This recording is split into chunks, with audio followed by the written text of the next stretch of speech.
যারা বিএনপি করবেন জামাতের সাথে আপনাদের শত্রুতা চলবে না।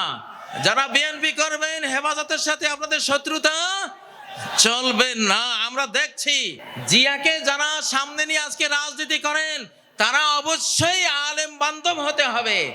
ইসলামী রাজনীতি এই দেশে স্বাধীনতার পরে 5 বছর বন্ধ ছিল, জিয়া এটাকে চালু করেছে।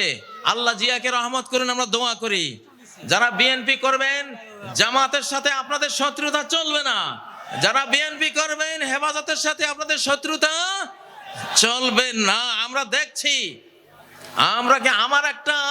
আমি সব দলকে একসাথে বসাবার জন্য একটা সংস্থা করেছি, বাংলাদেশ বিপ্লবী কমান্ড কাউন্সিল।